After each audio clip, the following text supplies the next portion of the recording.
अब हम बात करेंगे राजस्थान करंट अफेयर जनवरी मंथ की। तो जनवरी मंथ की जो राजस्थान करंट अफेयर के टॉप एमसीक्यूज है उनके बारे में हम चर्चा करेंगे, क्योंकि जनवरी और फरवरी का करंट अफेयर आपसे एग्जाम में पूछा जा सकता है। ठीक है, तो बिल्कुल सभी को राधे राधे, सभी को नमस्कार, हेलो जी है ना। तो चलो अब हम एक एक करके क्वेश्चन को लेते जाएंगे, आप अपने कमेंट करते जाएं।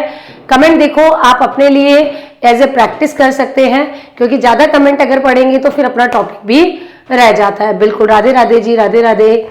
तो हर हर महादेव। तो सब लोग फटाफट से क्लास को ज्वाइन कर ले। तो हम शुरू करते हैं जी राजस्थान की क्लास। पहला प्रश्न है, ई स्वास्थ्य संवाद डिजिटल प्लेटफॉर्म किस राज्य द्वारा लॉन्च किया गया? राजस्थान, उत्तर प्रदेश, मध्य प्रदेश और गुजरात। तो हाल ही में जो है राजस्थान सरकार के द्वारा जो है वो ई स्वास्थ्य संवाद डिजिटल प्लेटफॉर्म लॉन्च किया गया। इसका उद्देश्य क्या है कि भाई जो चिकित्सा, शिक्षा और सेवाएं हैं, ठीक है, तो दोनों चीजें ध्यान रखना, चिकित्सा, शिक्षा और सेवाएं, शिक्षा और सेवाओं में पारदर्शिता और जवाबदेहिता बढ़ाना।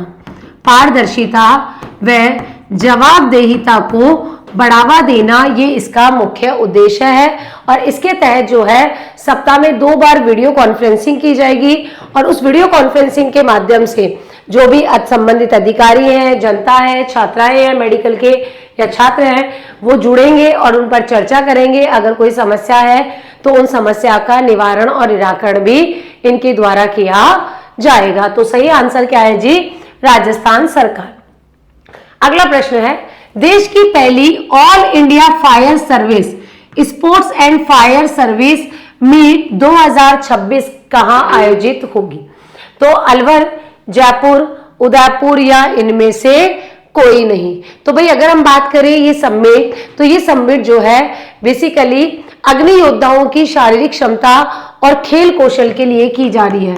तो भाई अग्नि योद्धाओं की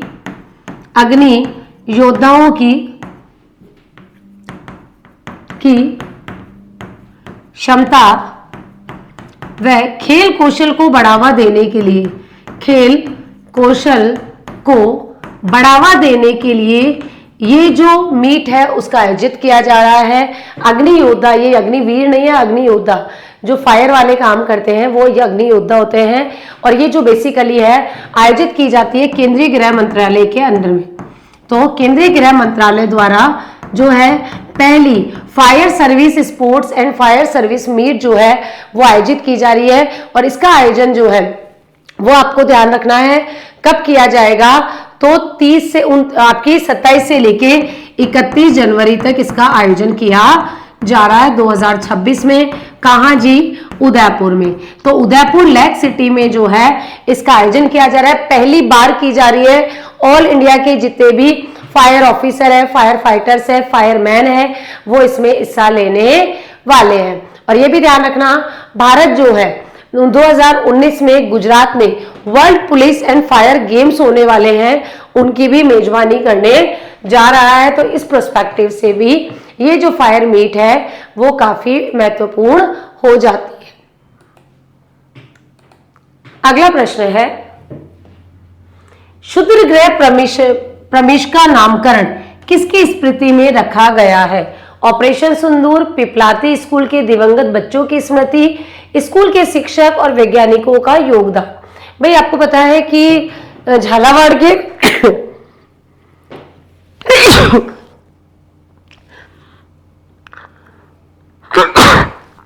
हाँ जी, तो हाँ, आपको पता ही है कि झालावाड़ के एक स्कूल की छत गिरने से पिपलांत्री में एक हादसा हो गया था जुलाई माह में, जिसमें 7 बच्चे दिवंगत हो गए। तो अभी एक क्षुद्र ग्रह है, उस क्षुद्र ग्रह का नाम क्या रखा है? प्रमिष्का रखा गया है। और ये जो प्रमिष्का नाम है वो बेसिकली अंग्रेजी शब्दों से बना है, प्रा और मिष्का। प्रा मतलब होता है प्रोग्रेसिव और मिष्का मतलब होता है जी गिफ्ट ऑफ लव। तो प्रामिष्का नाम रखा गया है। प्रा का मतलब क्या होता है? प्रोग्रेसिव, और मिशिका का मतलब होता है जी गिफ्ट ऑफ लव, ये इसका मीनिंग होता है।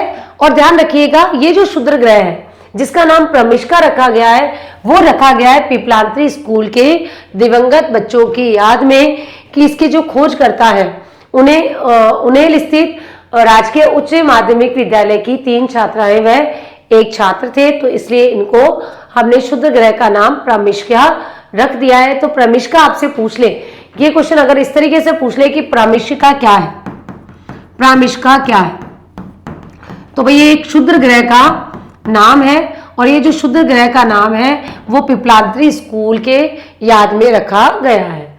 अगला प्रश्न है, कुरंजा महोत्सव 2025 में मिस्टर फलोदी का खिताब किसने जीता? अमन जोशी, शिवा छंगाणी, रोहित मेघवाल, राहुल सारंग। स्टार मार्क कर ले, ऐसे प्रश्न पूछे जाते हैं राजस्थान करंट अफेयर में। तो आपको पता है कुरंजा महोत्सव, ये जो कुरंजा महोत्सव है कहाँ हुआ है? खीचन फलोदी में।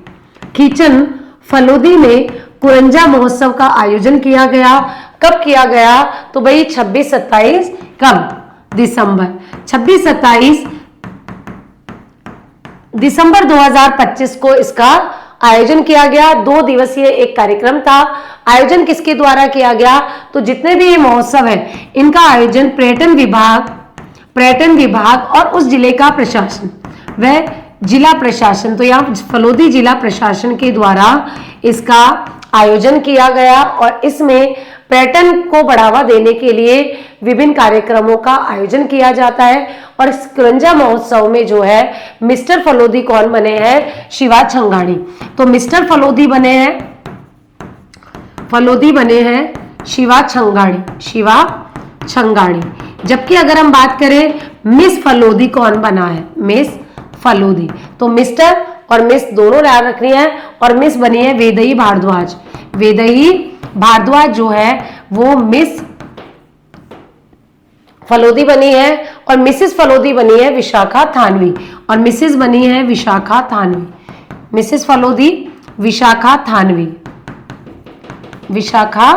थानवी जो है मिसेस फलोदी बनी है। पूछा क्या गया मिस्टर फलोदी, तो शिवा छंगाणी सही आंसर है इसका। ठीक है जी। एक और चीज ध्यान रखना, जब जोधपुर की या फलोदी की बात कर रहे हैं तो आईआईटी जोधपुर में ग्रीन हाइड्रोजन इनोवेशन क्लस्टर स्थापित किया जाएगा। तो आईआईटी जोधपुर में ग्रीन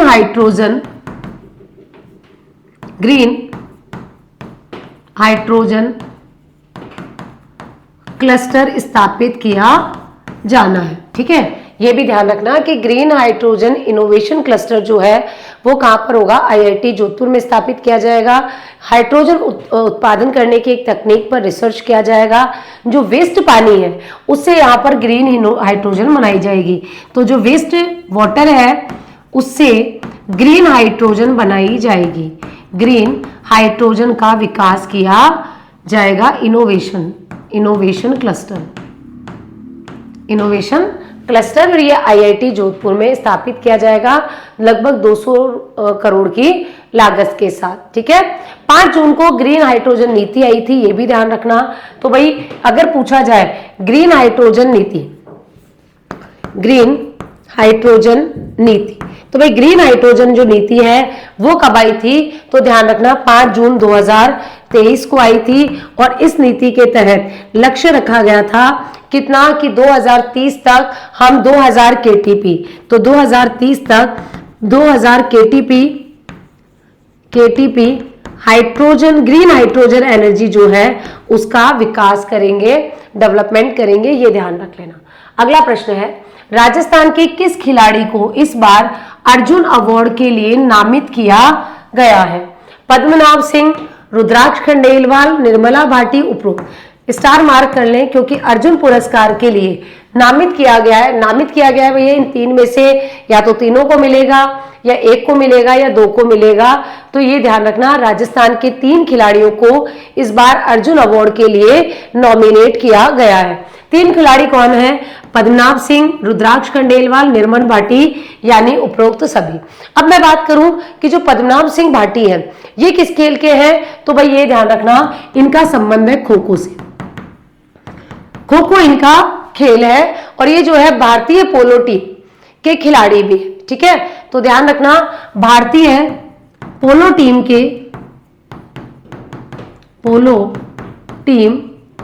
के खिलाड़ी है। ठीक है, तो भारतीय पोलो टीम जो है उसके खिलाड़ी या जो है कप्तान भी ये रह चुके हैं पद्मनाभ सिंह, और इनका जो संबंध है वो जयपुर का जो राजवंश है उनसे संबंधित है। कहाँ के हैं जी?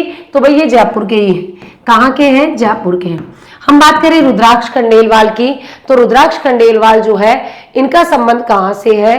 तो ये जो है पैराशूटिंग के लिए जाने जाते हैं और इनका संबंध जो है वो है आपके भरतपुर से। तो भरतपुर के पैराशूटर हैं, ये भरतपुर के हैं और क्या है? पैराशूटिंग के खिलाड़ी, पैराशूटर है या पैराशूटिंग, शूटिंग मतलब निशानेबाजी के ये खिलाड़ी। जबकि बात करें निर्मला भाटी, तो निर्मला भाटी जो है उनका संबंध किससे है? तो इनको ध्यान रखना है, निर्मला भाटी जो है वो नागौर की है, ये भी ध्यान रखना। तो किसके लिए? नागौर की खिलाड़ी है, तो नागौर की खिलाड़ी है। ठीक है, तो निर्मला भाटी जो है वो नागौर की खिलाड़ी है खो खो के लिए। ठीक है, हाँ जी, तो ध्यान रखना खो खो के लिए। अच्छा जी, ये जो है पोलो के लिए, पोलो के लिए है। ठीक है, तो पद्मनाभ सिंह जो है पोलो के लिए है, सॉरी इसको करेक्ट कर लीजिएगा। जबकि निर्मला जो है वो खो खो टीम की है, वो खो खो की है। तो ये तीनों को अपने को ध्यान रखना है किनका संबंध किस खेल से है। डायरेक्टली भी पूछा जा सकता है कि निर्मला भाटी का संबंध किस खेल से है। तो निर्मला भाटी का संबंध जो है वो खो खो से है, पद्मनाभ का जो है पोलो से है, और जो रुद्राक्ष है वो पैरा शूटर है। ठीक, अगला प्रश्न, भारत के किस राज्य में ग्रीन क्रेडिट वाउचर इनिशिएटिव 2025 योजना का संचालन किया जाएगा? राजस्थान, हरियाणा, उत्तर प्रदेश और तमिलनाडु। तो हाल ही में जो है कितने, तो ध्यान रखना 30 दिसंबर 2025 को राजस्थान सरकार के द्वारा इसे मंजूरी दी गई है, इसे मंजूरी प्रदान की गई है। किसे? ग्रीन क्रेडिट वाउचर इनिशिएटिव 2025 योजना। ये क्या है? तो ग्रीन गुड्स से जुड़ी परियोजनाओं को गति देने के लिए एक योजना स्थापित की गई है, और इसका संबंध क्या है कि देश की या प्रदेश की ग्रीन ग्रोथ से जुड़ी परियोजनाओं को गति प्रदान करने के लिए इसे शुरू किया गया। और इसके तहत जो भी उद्यम है या जो शहरी स्थानीय निकाय है उनको रिन्यूएबल एनर्जी, एनर्जी एफिशिएंसी या जो वेस्ट मैनेजमेंट है, अपशिष्ट प्रबंधन है, उनके संबंध में जो है योजनाएं जो चल रही है उनको क्या किया जाएगा? निवेश को प्रोत्साहित किया जाएगा। और ऐसी योजनाएं जो कि आपकी ग्रीन क्रेडिट प्रदान करके पर्यावरणीय रूप से सस्टेनेबल भी उनको बनाया जाएगा। ठीक है, तो सही आंसर है जी राजस्थान। अगला प्रश्न है, south Asian ball badminton championship Bharat ने जीती है, इसमें राजस्थान से कौन खिलाड़ी शामिल है? दीपक और निकिता, राजेश और सुनीता, विकास और दीक्षा, इनमें से कोई नहीं। पहली तो बात ध्यान रखना, south Asian ball badminton championship 2025 कहां पर हुई, कब हुई? तो भाई ये 27 से लेके 29 दिसंबर 2025 को आयोजित की गई पटना बिहार में। पटना बिहार में इसका आयोजन किया गया। इसमें विजेता कौन बना? तो विजेता बनी जी भारतीय टीम, विजेता बनी है भारतीय टीम। कौन सी? भाई दोनों ही। तो भारतीय टीम चाहे वो पुरुष हो या महिला हो, तो दोनों जो टीम है वो इसमें विजेता बनी है। और इसमें उप विजेता कौन बनी है? श्रीलंका। उप विजेता कौन है? श्रीलंका की टीम। अब जो भारतीय टीम विजेता बनी है इसमें से कुछ राजस्थान के खिलाड़ी भी, तीसरे नंबर पर नेपाल है, अगर नेपाल भी ध्यान रखना जाना। ठीक है, और इसमें अगर हम बात करें राजस्थान के कौन खिलाड़ी है, तो दो खिलाड़ी है। तो राजस्थान से है एक दीपक और एक निकिता। तो राजस्थान के खिलाड़ी हैं दीपक और निकिता, दीपक व निकिता। ठीक है जी, दीपक जो है वो कहाँ के हैं? तो दीपक सिंह करौली के हैं। दीपक सिंह कहाँ के हैं? करौली के हैं। जबकि निकिता कंवर जो है वो कहाँ की है जी, जयपुर के हैं। अब आपसे पूछा जाए कि इन दोनों का संबंध किस खेल से है, तो आपको ध्यान रखना है बॉल बैडमिंटन से। तो ये बॉल बैडमिंटन से संबंधित खिलाड़ी है, बैडमिंटन से संबंधित खिलाड़ी हैं दीपक और निकिता, ए इसका सही आंसर है। अगला प्रश्न, Rajasthan digi fest TiE global summit 2026 का आयोजन 4 से 6 जनवरी 2026 को किस स्थान पर किया गया? जयपुर एग्जीबिशन ग्राउंड है, साउंड नहीं हुई, ग्राउंड, वीरता auditorium Jaipur, JECC Sitapura Jaipur, convention centre Udaipur. तो ये वीरता नहीं है, बिड़ला है, ठीक है। तो ये ध्यान रखना, वेरी वेरी वेरी इंपॉर्टेंट है। और क्या है जी, ये Rajasthan digi fest, Rajasthan digi fest try global summit 2026। ये अगर हम बात करें तो आयोजन कब हुआ है इसका, तो इसका आयोजन हुआ है 4 से लेके 6 जनवरी 2026 को। कहां पर, तो आयोजन किया गया है जेईसीसी, ठीक है, जेईसीसी सीतापुरा जयपुर में इसका आयोजन हुआ है, सीतापुरा जयपुर में इसका आयोजन किया गया है। आयोजन किया गया है एक तो डीएसटी सूचना प्रौद्योगिकी एवं संचार विभाग व टाई राजस्थान के सहयोग से। तो ध्यान रखना, आयोजनकर्ता कौन है, आयोजनकर्ता एक है टाई राजस्थान, दूसरा है राजस्थान प्रौद्योगिकी एवं संचार विभाग, प्रौद्योगिकी एवं संचार विभाग के द्वारा इसका आयोजन किया गया है। क्या होगा इसमें, तो जितने भी स्टार्टअप्स वाले हैं, ये क्या है, जितने भी वैश्विक स्टार्टअप्स, वैश्विक निवेशक हैं, स्टार्टअप्स वाली कंपनीज हैं, स्टार्टअप्स या जो इन्वेस्टर्स हैं, इसके अलावा जो नीति निर्माता हैं, जो उद्यमी हैं, सब एक जगह इकट्ठे होंगे। यहाँ पर जो है कई सारे और भी इवेंट्स होंगे, जैसे Rajasthan regional AI impact conference, जैसे हैकथॉन, जैसे कॉमिकॉन, इनका भी आयोजन किया जाएगा। उद्देश्य क्या था कि स्टार्टअप के लिए इकोसिस्टम बनाना, ठीक है। तो राजस्थान के लिए इस वैश्विक स्तर पर राजस्थान को के लिए स्टार्टअप इकोसिस्टम को मजबूत करना, कि ज्यादा से ज्यादा हमारे यहाँ स्टार्टअप हो, उसके लिए जो भी हमें पारिस्थितिकी तंत्र चाहिए वो यहाँ पर डेवलप किया जाएगा। और राजस्थान को जो है एक टेक्नोलॉजी और उद्यमिता के लिए वैश्विक केंद्र बनाने का लक्ष्य इसके तहत रखा गया था। अगर हम बात करें तो इसमें कई सारे भागीदारी राज्य भी थे, जैसे महाराष्ट्र आदि, ठीक है। तो ये क्या पूछा जा सकता है, जेईसीसी। अगला प्रश्न, राजस्थान में इंडिया स्टोन मार्ट 2026 का 13वां संस्करण 5 से 8 फरवरी को कहां आयोजित किया गया? जोधपुर, जयपुर, उदयपुर, इनमें से कोई नहीं, स्टार मार्क कर ले। कई एग्जाम में पूछा जाता है इंडिया स्टोन मार्ट, क्यों पूछा जाता है कि भैया पत्थर उद्योग की सबसे बड़ी अंतर्राष्ट्रीय प्रदर्शनी है।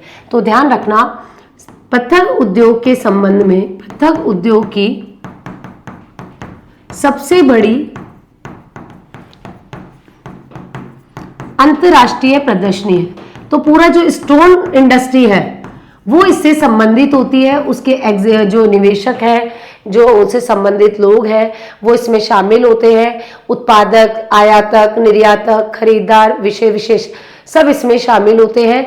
आयोजन किया गया था जी 5 से 8 फरवरी 2026 को, 13वां संस्करण है, यानी 13वीं बार ये आयोजित हो रहा है, 13वां संस्करण है। कहाँ आयोजित हुआ है? तो भाई जयपुर में इसका आयोजन किया गया है, और जयपुर में जेईसीसी, तो जेईसीसी जयपुर में इसका आयोजन हुआ है। तो ध्यान रखना, जयपुर में इसका आयोजन किया गया है। कार्यक्रम की अगर हम बात करें तो इसका आयोजन कौन करता है? तो ध्यान रखना, सीडोज, ठीक है। तो इसका आयोजन करता कौन है? और आयोजन करता है जी सीडोज, ठीक है। तो सीडोज क्या है आपको ध्यान रखना, स्टोन डेवलपमेंट सेंटर।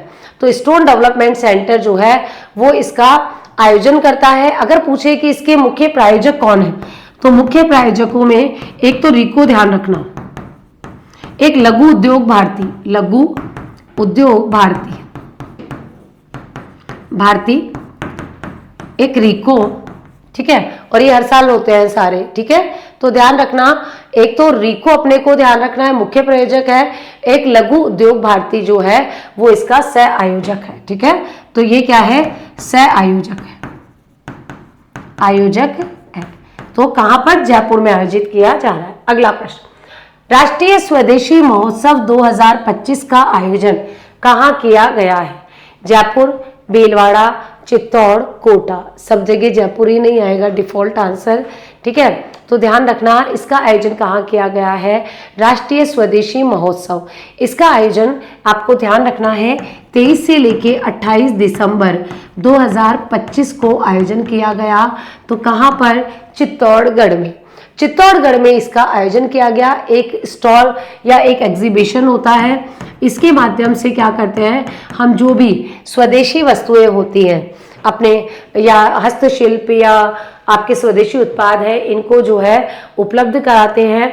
और इसमें जो है नीर अमृत की पहल विशेष रूप से की गई, यानी इसमें 2000 से अधिक कांच की बोतलों के माध्यम से पानी उपलब्ध कराया गया, जिससे कि प्लास्टिक प्रदूषण जो है कम हो, ठीक है। और जो आगंतुक हैं, जो आने वाले हैं, उनको भी क्षारीय पानी ना हो। तो ध्यान रखना, इसमें नीर अमृत पहल शुरू की गई थी। तो इसकी नीर अमृत पहल,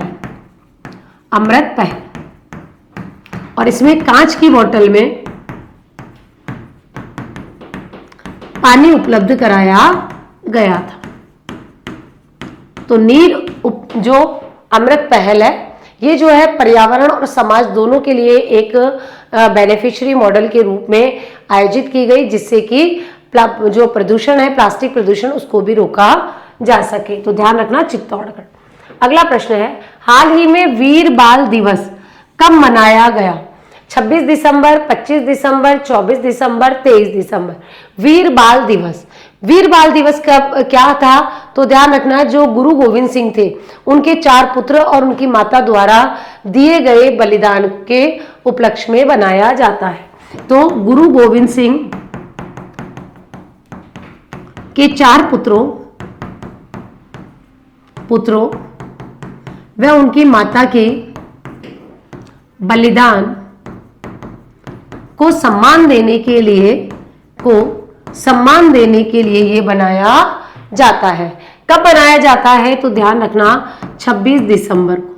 तो 26 दिसंबर को ये बनाया जाता है। और ये जो है एक तरीके से आनंदपुर साहिब में हमले के दौरान मारे गए थे।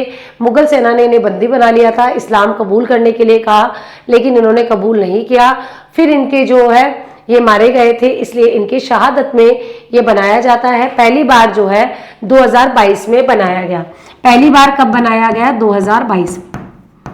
पहली बार 2022 में बनाया गया। यहाँ से एक और महत्वपूर्ण प्रश्न है कि यहाँ इसी दिन प्रधानमंत्री राष्ट्रीय बाल पुरस्कार से भी सम्मानित किया गया। तो इसी दिन जो है प्रधानमंत्री, कौन सा पुरस्कार है जी? राष्ट्रीय बाल पुरस्कार। राष्ट्रीय बाल पुरस्कार से सम्मानित किया गया था जी वैभव सूर्यवंशी को।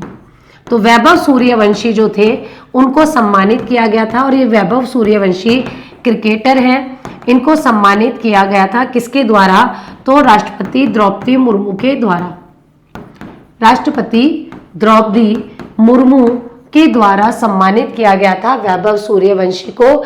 और बाल दिवस के दिन ही जब प्रधानमंत्री राष्ट्रीय बाल पुरस्कार इन्हें दिया गया। काफी कम उम्र में इन्होंने बहुत अच्छा खेला। और ये जो है किस टीम से है? तो राजस्थान रॉयल्स। राजस्थान रॉयल्स जो टीम है ना आईपीएल की, उसके ये खिलाड़ी हैं। 14 साल के खिलाड़ी, बिहार के रहने वाले, बहुत बढ़िया परफॉर्मेंस के लिए भैया काफी चर्चा में रहते हैं। इनको अपने को ध्यान रखना है। 26 दिसंबर को यह दिवस मनाया जाता है। अगला प्रश्न, सही कथनों का चयन करें। Loewi federation cup national wushu championship Chhattisgarh के राजनांदगांव में जो है 24 से लेके 30 दिसंबर 2025 तक आयोजित हुई। राजस्थान के सचिन चौधरी ने सीनियर वर्ग में 60 किलो भार वर्ग में सिल्वर मेडल जीता। सचिन ने जयपुर में हुई वर्ष 2025 की सीनियर वुशु चैंपियनशिप में भी ब्रॉन्ज मेडल जीता था। केवल 1, 2, 3 सही है, केवल 1 और 2 सही है, 1 और 3 सही है और केवल 2 सही है जी। फटाफट बताओ जी, देखें फटाफट बताओ इसका आंसर।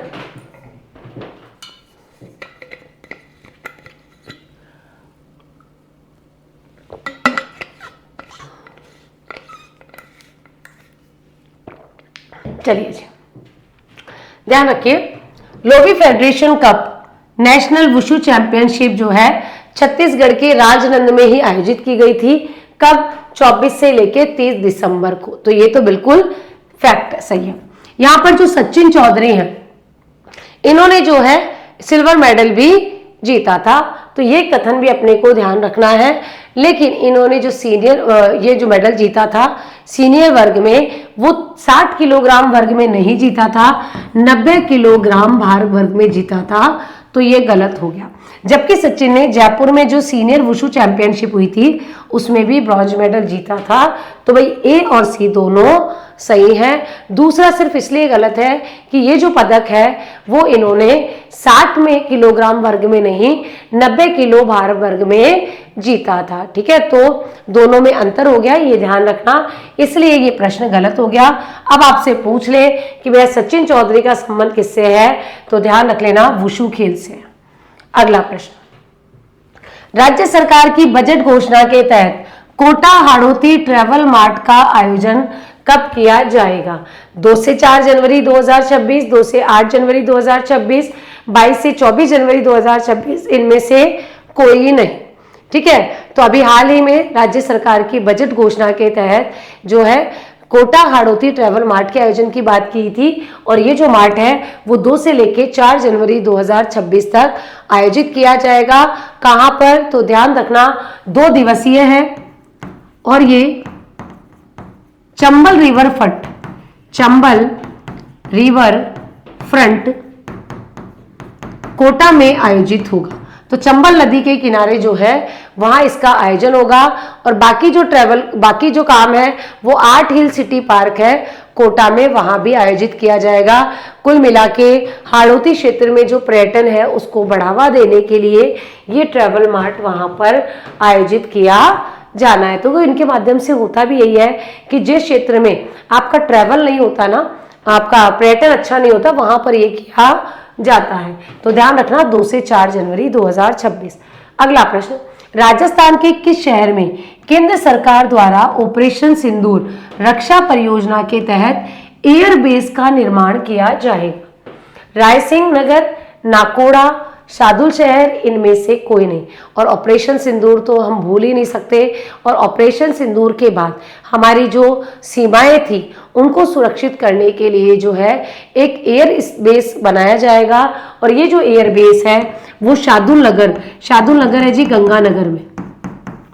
ठीक है, तो शार्दुल शहर जो है गंगानगर में, वहां पर एयरबेस का निर्माण किया जाएगा। ठीक है, और सरकार की ओर से, भारत सरकार की ओर से श्री गंगानगर जिले के शार्दुल शहर की तहसील के लालगढ़ जाटान, अगर क्षेत्र भी बोल दें तो लालगढ़ जाटान जो क्षेत्र है यहाँ पर भूमि अलॉटमेंट भी की जा चुकी है, और जो है यहाँ पर एयरबेस बनना प्रस्तावित है। 130 हेक्टेयर में यहाँ पर पूरा एयरबेस बनाया जाएगा। ये जो नया एयरबेस है, कभी भी हमारी पाकिस्तान से कोई युद्ध की स्थिति हो जाती है तो पाकिस्तान के जेकोकाबाद, भोलारी और जो रहीम यार खान एयरबेस है वहां पर फाइटर जेट तेजी से पहुंचा सकेगा, इसलिए ये एयरबेस बनाया जा रहा है फॉर सेफ्टी पर्पस। तो ध्यान रखना शार्दुल शहर गंगानगर। अगला प्रश्न है, अंतर्राष्ट्रीय ऊंट महोत्सव 2026 का आयोजन कहाँ किया जा रहा है? बाड़मेर, जैसलमेर, जोधपुर, बीकानेर। तो भाई ऊंट महोत्सव, और ऊंट महोत्सव आयोजन किया जा रहा है 9 से 11 जनवरी 2026 को। ठीक है, आयोजन कौन करता है? तो वही पर्यटन विभाग करता है। पर्यटन विभाग वह जिला प्रशासन। तो जहां पर आयोजन होता है वहां का जिला प्रशासन जो है वो इसका आयोजन करता है। ये कहां पर बनाया जाएगा, तो ध्यान रखना बीकानेर में। तो वैसे भी ऊंट महोत्सव जो है, या अंतर्राष्ट्रीय ऊंट महोत्सव, ये बीकानेर में आयोजित किया जा रहा है और इसके तहत ऊंट सजावट, ठीक है, या ऊंट के लोक नृत्य है या उसकी जो संस्कृति है वो यहाँ पर उपलब्ध कराई जाएगी। इसके अलावा भी कई सारे और उत्सव भी मनाए जाते हैं। मरुत्सव पढ़ के जाना, बाड़मेर में जो है काकड़ मेला है, थार महोत्सव भी बाड़मेर में होता है, मरु महोत्सव जैसलमेर में होता है, अंतर्राष्ट्रीय पशु मेला पुष्कर में आयोजित किया जाता है। ये सब चीजें भी ध्यान रखना। अगला प्रश्न है, राजस्थान की अश्वगंधा को जीआई टैग प्राप्त हुआ है, इसका संबंध किस स्थान से है? जालोर, ब्यावर, पाली, नागौर। स्टार मार्क कर लीजिए जी, ठीक है। तो स्टार मार्क कर ले कि हाल ही में जो है वो अश्वगंधा को जीआई टैग मिला है। और ये जो अश्वगंधा है वो क्या है, एक औषधीय पौधा है, ठीक है। तो ये औषधीय पौधा है, औषधीय पौधा है, शुष्क परिस्थितियों में उगता है और जो है शुष्क जलवायु में उगता है। रोग प्रतिरोधक क्षमता, रोग प्रतिरोधक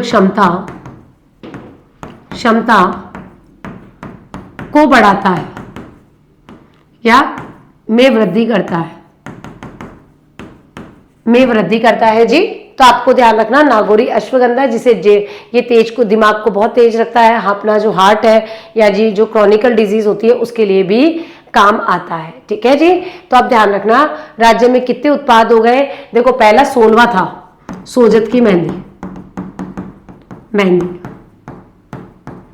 उसके बाद मिला 5 को, ठीक है, उसके बाद मिला 5 को, और उसके बाद मिला था एक, जो आपको ध्यान रखना, मई 2025 में खेजड़ी की सांगरी। तो मई 2025 में मिला था सांगरी को। सांगरी जो होता है वो खेजड़ी का फल होता है, खेजड़ी का फल होता है। और ये ध्यान रखना, कैर सांगरी पंचकुटा में भी शामिल होता है। तो वर्तमान में जो है कुल 23 उत्पाद हमारे हो गए हैं जिन्हें जीआई टैग मिल चुके हैं। तो कुल 23 उत्पादों को जीआई टैग मिल चुका है।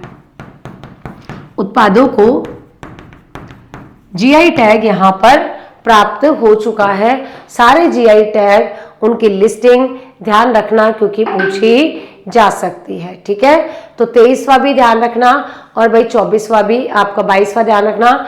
खेजड़ी की सांगरी ये मई 2025 में था। पहला जो था वो कोटा डोरिया 2006 में मिला था, पहला। तो अभी ध्यान रखना ये कहाँ का है, नागौर का अश्वगंधा। अगला प्रश्न, सैनिक दिवस परेड पहली बार सैन्य छावनी की सीमा से बाहर कहाँ आयोजित की जा गई? एक ध्यान रखना, राजस्थान, उत्तर प्रदेश, मध्य प्रदेश और बिहार। तो राजस्थान के बाहर पहली बार, राजस्थान ने इवन छावनी, सैन्य छावनी के बाहर ही पहली बार सैनिक परेड आयोजित की गई। और ये काफी चर्चा में रही थी उस समय, आपको ध्यान हो तो 15 जनवरी इवन उस समय पतंगे उड़ाने पर भी बैन लगा दिया गया था। तो इसके लिए जो है आर्मी परेड का आयोजन हुआ था, आर्मी परेड आयोजित की गई थी 15 जनवरी 2026 को। कहां पर भी, जगतपुरा की महल रोड पर। तो महल रोड जगतपुरा, महल रोड जगतपुरा जयपुर में ये परेड आयोजित की गई थी। बहुत लोगों ने इनको देखा था और इसमें जो है पहले प्रैक्टिस की गई थी। ब्रह्मोस मिसाइल, जो टैंक थे, ड्रोन थे, उन सब के माध्यम से। और उसके बाद जो है मुख्य परेड जो है वो 15 जनवरी को हुई थी। इसमें जो है शौर्य का प्रतीक आर्मी डे जो परेड है 2026 का आयोजन पहली बार राजस्थान की राजधानी जयपुर में किया गया था। यहाँ पर कई सारे और भी इवेंट हुए थे।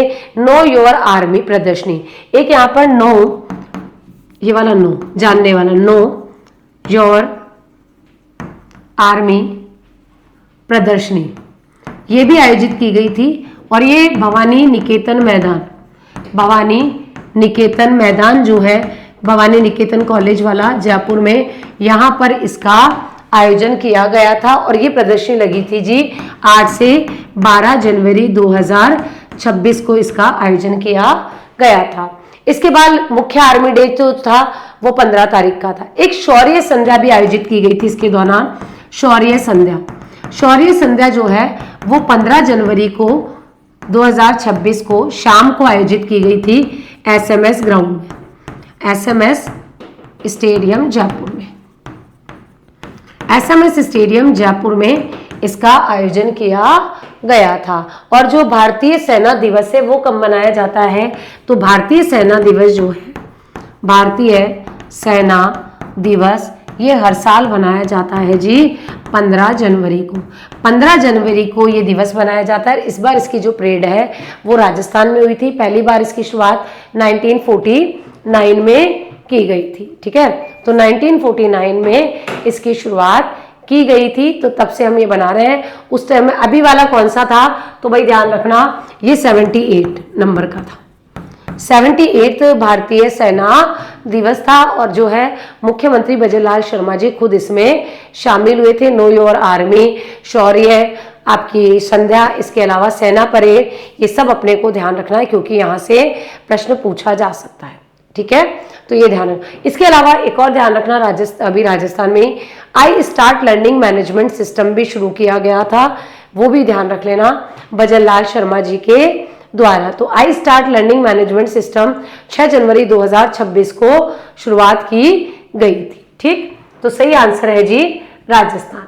अगला प्रश्न है, हाल ही में विकसित की गई बिस्मिल किसकी किस्म है? गन्ना, बाजरा, जौ, गेहूं। अब ऐसे प्रश्न में कई बार गड़बड़ कर देते हैं। ठीक है, तो ये ध्यान रखना, ये किसकी किस्म है जी बिस्मिल? तो ध्यान रखो, बिस्मिल जो है गन्ने की किस्म है। कहाँ कहाँ उगाई जाती है? तो पंजाब, हरियाणा, उत्तराखंड और राजस्थान। तो पंजाब, हरियाणा, उत्तराखंड और राजस्थान, उत्तराखंड और राजस्थान में उगाई जाती है। और हर बार किस्म से रिलेटेड एक प्रश्न पूछा जाता है। गन्ने की ये किस्म है, सिर्फ पहले उत्तर प्रदेश में उगाई जाती थी, लेकिन अब जो है इन 4 राज्यों में भी ये उगाई जाएगी। अगर हम बात करें तो बिस्मिल को उत्तर प्रदेश के गन्ना अनुसंधान परिषद जो है उसके द्वारा विकसित किया गया है। ठीक है, और इसका नाम जो है वो राम प्रसाद बिस्मिल के आधार पर रखा है जो काकोरी कांड में थे। इसे कोशा जो है, इसी का एक और नाम है कोशा 17213। ठीक है, तो कोशा 17213 है या 231 है, एक बार इसको देख लेना।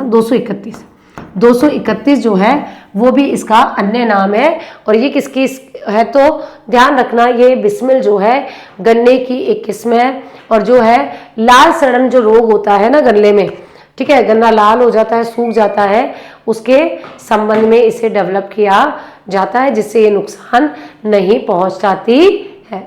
अगला प्रश्न है, उर्दू साहित्य का आदि राही पुरस्कार वर्ष 2024 के लिए किसे प्रदान किया गया? अब्दुल मुस्ताक, आदिल रजा मंसूरी, शीन काफ, अहमद खान मंसूरी। तो भाई उर्दू साहित्य का पुरस्कार है।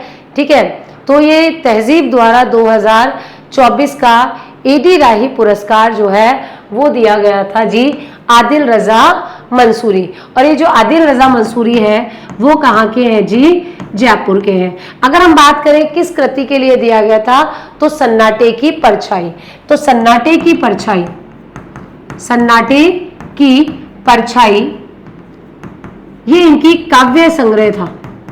ठीक है, तो ये जो काव्य संग्रह है उसके लिए इसे ये प्रदान किया गया था। ठीक है जी, तो अपने को ध्यान रखना, उर्दू साहित्य का ये पुरस्कार है, राज्य स्तरीय पुरस्कार है और ये दिया गया है सन्नाटे की परछाई के लिए आदिल रजा मंसूरी को। अगला प्रश्न है, 68वें राष्ट्रीय निशानेबाजी चैंपियनशिप में पदक तालिका में शीर्ष स्थान किसने प्राप्त किया? हरियाणा, महाराष्ट्र, राजस्थान और पंजाब। ये इंपॉर्टेंट क्वेश्चन है क्योंकि राष्ट्रीय खेल है और राष्ट्रीय निशानेबाजी चैंपियनशिप है। और राष्ट्रीय निशानेबाजी जो चैंपियनशिप है वो कब आयोजित की गई, कहाँ आयोजित की गई, ये भी आपको पता होना चाहिए। तो इसका जो आयोजन है वो किया गया था 1 दिसंबर से। ठीक है, तो 1 दिसंबर से लेके 2 जनवरी तक ये चली थी। तो 1 दिसंबर से 2 जनवरी 2026 को इसका आयोजन हुआ Karni Singh shooting range, Karni Singh shooting range Delhi. तो करणी सिंह शूटिंग रेंज दिल्ली में इसका आयोजन किया गया, ये अपने को ध्यान रखना है।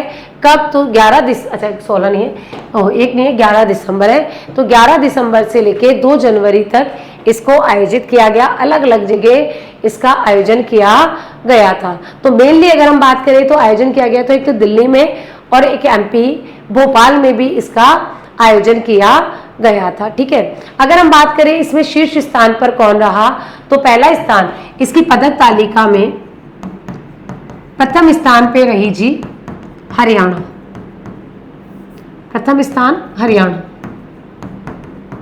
दूसरा स्थान Maharashtra.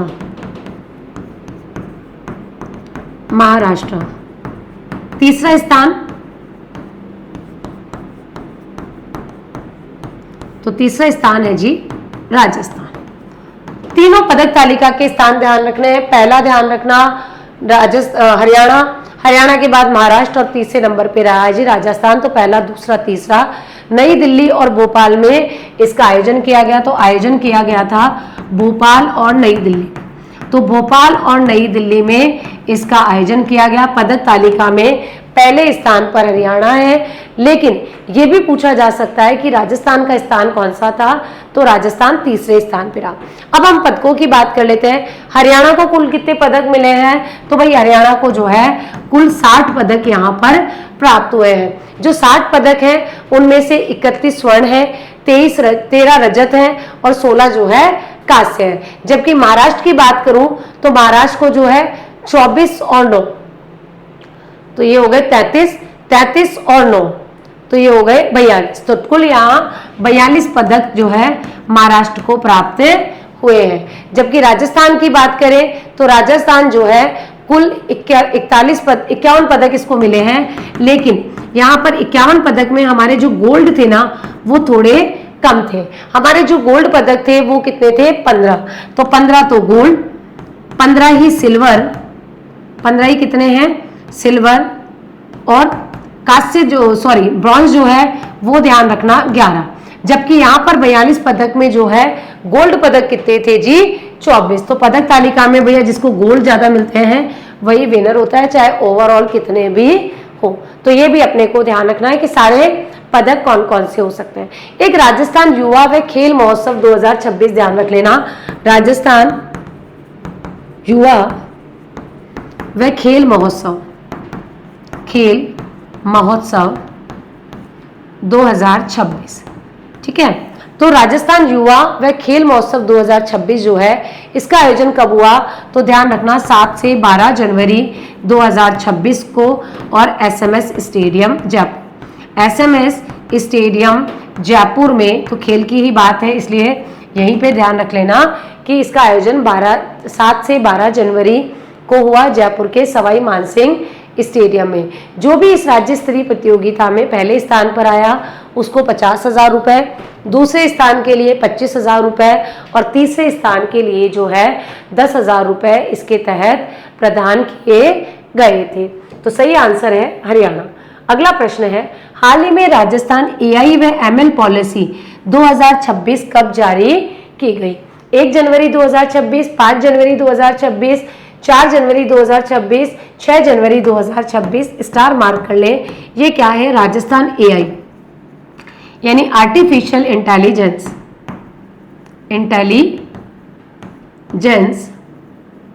And machine learning. ML क्या है? Machine learning policy 2026। तो भैया जो पॉलिसी आई है ना, एक बार उनको सबको देख के जाना। ये जो पॉलिसी है वो जारी की गई थी जी 6 जनवरी 2026 को। क्या 6 जनवरी 2026 को कोई इवेंट था? बिल्कुल, Rajasthan regional AI impact conference.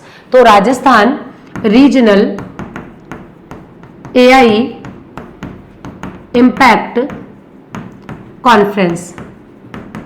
Conference के दौरान इसे जारी किया गया था, और AI ML पॉलिसी थी। इसके माध्यम से जो आर्टिफिशियल इंटेलिजेंस है यानी कृत्रिम बुद्धिमत्ता है, मशीन लर्निंग है, उसके प्रयोग को उत्तरदायी बनाने, सुरक्षित बनाने और जो सार्वजनिक सेवाएं हैं या जो सार्वजनिक सेवा वितरण है उसको और बेहतर बनाने के लिए कार्य किया जाएगा। और ये जो पॉलिसी है, हाँ, इसके साथ एक और पोर्टल भी लॉन्च किया गया था, राजस्थान एआई पोर्टल। तो राजस्थान एआई पोर्टल भी लॉन्च किया गया था इसी समिट के दौरान। तो पॉलिसी भी ध्यान रखना, आपको समिट भी ध्यान रखनी है और जो पोर्टल लॉन्च किया है वो भी ध्यान रखना। इसी समय एक और प्रोग्राम शुरू किया गया था, राष्ट्रीय एआई साक्षरता कार्यक्रम। तो राष्ट्रीय एआई साक्षरता कार्यक्रम बढ़िया प्रश्न बन सकता है आराम से, कई सारे कथन देकर कि Rajasthan regional AI impact summit के तहत क्या क्या किया गया। तो इन सब का शुभारंभ मुख्यमंत्री भजनलाल शर्मा के द्वारा किया गया था। तो ये पोर्टल, ये योजना, ये सब अपने को ध्यान रखनी है। कब? 6 जनवरी 2026। अगला प्रश्न है, स्वदेश सैनिकों के लिए पोर्टेबल जल शुद्धिकरण प्रणाली किसके द्वारा विकसित की गई? ICMR, DRDO, ICAR, CSIR। ये स्वदेश है क्या? तो सी वाटर, ठीक है। तो सी वाटर डिसैलिनाइजेशन सिस्टम, यानी जो समुद्र का पानी है उसमें लवणीयता को दूर करना, यानी समुद्री जल की लवणीयता को दूर करना या उसका शुद्धिकरण करना, ये दोनों कार्य इसके तहत किए जाएंगे। एक ऐसा सिस्टम डेवलप किया गया है जो खारे पानी को पीने वाले पानी में बदल देगा, ठीक है। और ये जो पानी है वो DRDO ने भारतीय सैनिकों के लिए ये प्रणाली तैयार की है। और इसमें क्या होता है, एक पूरा पोर्टेबल सिस्टम है। पोर्टेबल मतलब जिसको हिला डुला सकते हैं। तो भाई भारतीय सैनिक इसे पीठ पे उठाकर ले जाएंगे और हाथ से इसे चलाएंगे, ठीक है। और जो ऐसी एरिया है जहाँ पर खारा पानी है, ठीक है, दूर दराज के इलाके हैं, उसमें उन्हें पानी मतलब शुद्ध बढ़िया सुरक्षित पानी मिल जाएगा। और इसमें 10 से 12 सैनिकों के लिए पानी को ये साफ कर देगा, एज अ प्यूरिफायर काम करेगा। अगर इंजन से चलाओगे तो ये 20 से लेके 25 किसान जो सैनिक हैं उनके लिए पानी को डेवलप करेगा। किसके द्वारा बनाया गया है? तो DRDO के द्वारा। हम क्यों पढ़ रहे हैं? तो भैया DRDO की जो डिफेंस लेबोरेटरी है जोधपुर में, उसने बनाया। तो DRDO की डिफेंस लेबोरेटरी जोधपुर द्वारा विकसित किया गया है। तो ध्यान रखना, स्वदेश क्या है आपसे सीधा पूछा जाएगा। तो स्वदेश क्या है? तो स्वदेश जो है वो एक पानी को शुद्ध करने की पोर्टेबल तकनीक है जो DRDO द्वारा भारतीय सैनिकों के लिए बनाई गई है। अगला प्रश्न है, माई करियर एडवाइजर ऐप के अनुसार किन कक्षाओं के छात्रों को लक्षित किया गया है? कक्षा 1 से 5, कक्षा 5 से 8, कक्षा 9 से 12, स्नातक स्तर। भाई देखो ध्यान रखना, एक हमारे यहाँ ऐप लॉन्च किया गया है और ऐप का नाम क्या है जी? My career advisor. और लॉन्च किसने किया है? भाई भजनलाल शर्मा जी ने लॉन्च किया है। इसका उद्देश्य क्या है कि भाई जो कक्षा 9 से 12 तक के बच्चे हैं ना, कक्षा 9 से 12 तक के विद्यार्थियों को करियर मार्गदर्शन प्रदान करने के लिए ये जो ऐप है वो लॉन्च किया गया है। किसने इसको डेवलप किया है? तो शिक्षा मंत्रालय व NCERT के द्वारा। तो शिक्षा मंत्रालय व NCERT के द्वारा इसे विकसित किया गया है। तो NCERT ने इसे विकसित किया है और इसके माध्यम से क्या होगा कि AI आधारित आपको पर्सनलाइज करियर गाइडेंस मिलेगी। मान लीजिए कि मैं 10th मैंने 12th किया है आर्ट से, तो मैं अपने हिसाब से वहां पर करियर ऑप्शन चुन सकती हूँ, मेरे को जो भी इंफॉर्मेशन चाहिए वो मिल जाएगी कि 12th के आर्ट्स के बाद मैं क्या क्या कर सकती हूँ। ऐसा ऐप जो है लॉन्च किया गया है, ये राष्ट्रीय शिक्षा नीति 2020 के तहत लॉन्च किया गया है। इसमें कई सारे करियर विकल्प होंगे ऐप में, जहां पर स्टूडेंट जाके अपना टेस्ट दे सकता है, value test, aptitude test, even counsellor से बात कर सकता है, इवन टीचर से बात कर सकता है और उनसे भी अपने रिव्यू वगैरह ले सकता है। ठीक है, तो ये सारी चीजें अपने को ध्यान रखनी है कक्षा 9 से 12 के बच्चे।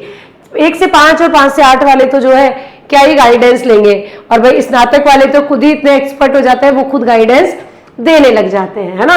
अगला क्वेश्चन, राजस्थान के किस जिले ने मुख्यमंत्री जल स्वावलंबन अभियान 2.0 के प्रथम चरण में दिसंबर 2025 तक पहला स्थान प्राप्त किया है? सीकर, झुंझुनू, नागौर, बीकानेर। मुख्यमंत्री जल स्वावलंबन अभियान 2.0, देखो ये जो अभियान है पहले भी चला था, और जब ये पहले चला था तब भी यहाँ से बहुत प्रश्न पूछे गए थे, और इसकी जो शुरुआत है वो कब की गई थी? तो फरवरी 2024, तो फरवरी 2024 से इस अभियान को शुरू किया गया। कौन सा विभाग है? पंचायती राज विभाग। पंचायती राज विभाग के द्वारा इसकी शुरुआत की गई है अभियान की। अभियान के तहत जो है 4 वर्षों में 20,000 गांवों में 5 लाख जन संरचनाओं का निर्माण, वेरी वेरी इंपॉर्टेंट है, फैक्ट ध्यान रखना। तो इसका लक्ष्य क्या है कि 4 वर्षों में 20,000 गांवों में 5 लाख जल संरचनाओं का निर्माण, जल संरचनाओं का निर्माण किया जाएगा। ये डेटा अपने को ध्यान रखना है। अभी जल संरचनाएं कैसी होती है? जैसे एनीकट बना दिए, तालाब बना दिए, या कोई बैरियर वगैरह का निर्माण है, कोई पुरानी जल संरचना है, नाड़ा वगैरह है, उसको जो है रिपेयर कर दिया। उद्देश्य क्या है कि भाई जितना भी जो पानी है ना उसको हम अवेयर सके, क्योंकि जल ही जीवन है, तो जल ही जीवन की है, तो भाई अधिकतम वर्षा जल को हम जो है संचय कर सके। जो भी हमारे पास जल उपलब्ध है या जल संसाधन है उनका हम अच्छे से प्रयोग कर सके, ये इसका दूसरा चरण है। जबकि हम बात करें पहला जो प्रथम अभियान था ना 1.0, ये 1.0 से आरएस मुख्य परीक्षा में भी प्रश्न पूछा गया था, और ये जो है वो कब हुआ था? तो ध्यान रखना 27 जनवरी 2016 को शुरू हुआ था। गर्दनखेड़ी एक जगह थी झालावाड़, वहां से, तो उस समय वसुंधरा सरकार थी, उस समय इसे गर्दनखेड़ी झालावाड़ से शुरू किया गया था, और उसी समय आरएस मुख्य परीक्षा में ये प्रश्न भी पूछा जा चुका है। अब ये जो अभियान है इसके पहले चरण में प्रथम स्थान पर रहा है सीकर। तो सीकर जो है वो इसके प्रथम चरण के 2.0 के प्रथम चरण में जो है प्रथम स्थान उसने प्राप्त किया है, तो सीकर को ध्यान रखना है। अगला प्रश्न है जी, Rajasthan digi fest TiE global summit 2026 का आयोजन कब हुआ है? कब और कहां हुआ? 2 से 5 जनवरी 2026 जयपुर, 2 से 6 जनवरी 2026 जयपुर, 3 से 6 जनवरी 2026 जयपुर, 4 से 6 जनवरी 2026 जयपुर। तो पूछा क्या गया है?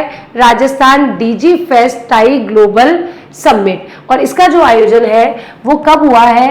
तो आयोजन ध्यान रखना 4 से 6 जनवरी, 4 से 6 जनवरी 2026 को, और कहां पर? JECC सीतापुरा जयपुर में, सीतापुरा जयपुर में इसका आयोजन किया गया है। इसका उद्घाटन किसने किया था? तो उद्घाटन किया गया था जी कर्नल राज्यवर्धन राठौड़ के द्वारा, कर्नल राज्यवर्धन राठौड़ के द्वारा। तो कर्नल राज्यवर्धन राठौड़ ने इसका उद्घाटन किया था। उद्देश्य क्या है? इसका उद्देश्य है कि राजस्थान को आईटी व एआई हब बनाना, राजस्थान को एआई व आईटी हब के रूप में विकसित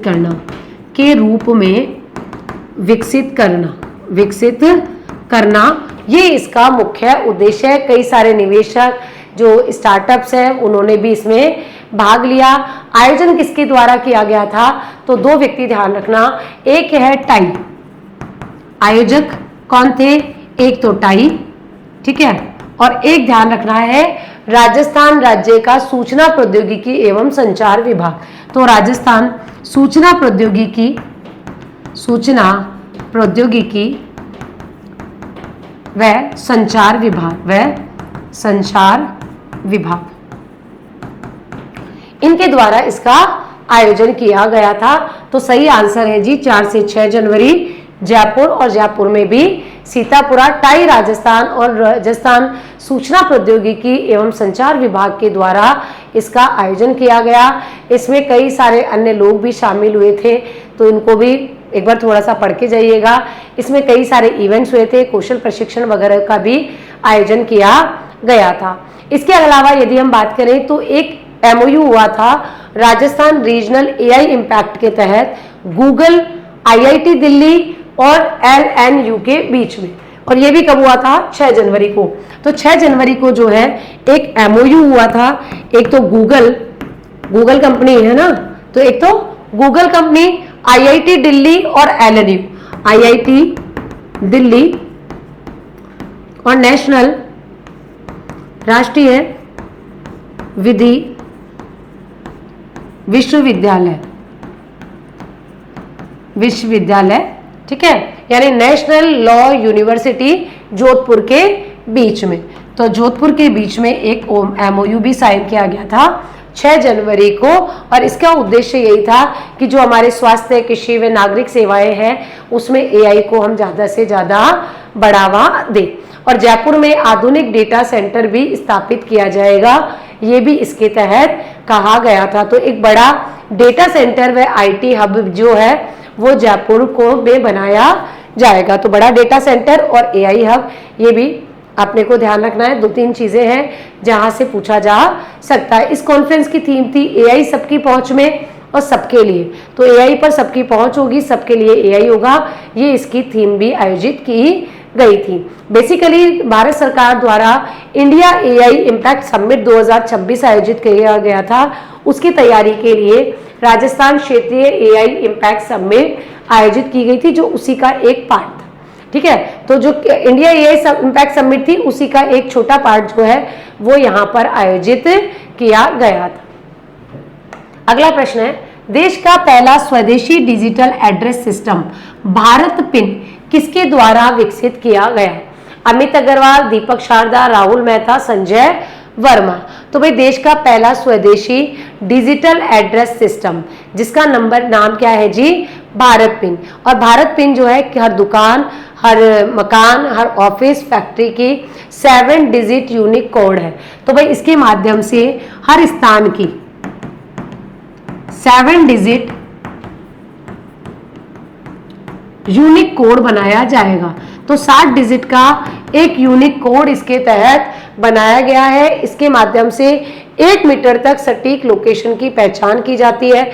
इसमें लोकेशन की पहचान की जाएगी वन नेशन वन एड्रेस की दिशा में, महत्वपूर्ण है। और इसको विकसित किया गया है जी दीपक शारदा के द्वारा। और ये जो दीपक शारदा है इनका संबंध राजस्थान के बाड़मेर से है।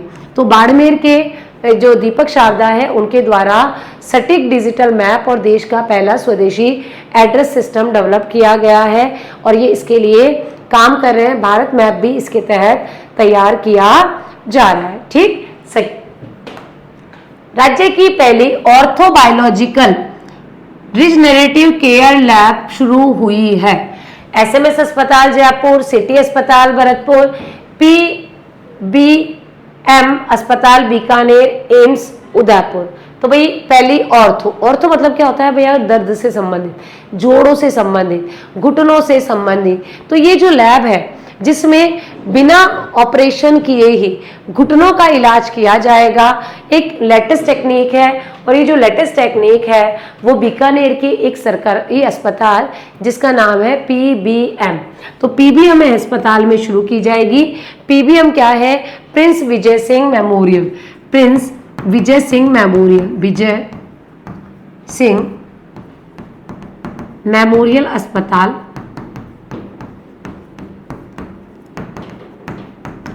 बीकानेर में इसे शुरू किया जाएगा। और भाई ऐसा शुरू करने से ये जो है एक लेटेस्ट टेक्निक हो जाएगी। सरदार पटेल मेडिकल कॉलेज के परिसर में ही स्थित है ये हॉस्पिटल। तो सरदार पटेल मेडिकल कॉलेज भी पूछा जा सकता है। तो सरदार पटेल मेडिकल कॉलेज,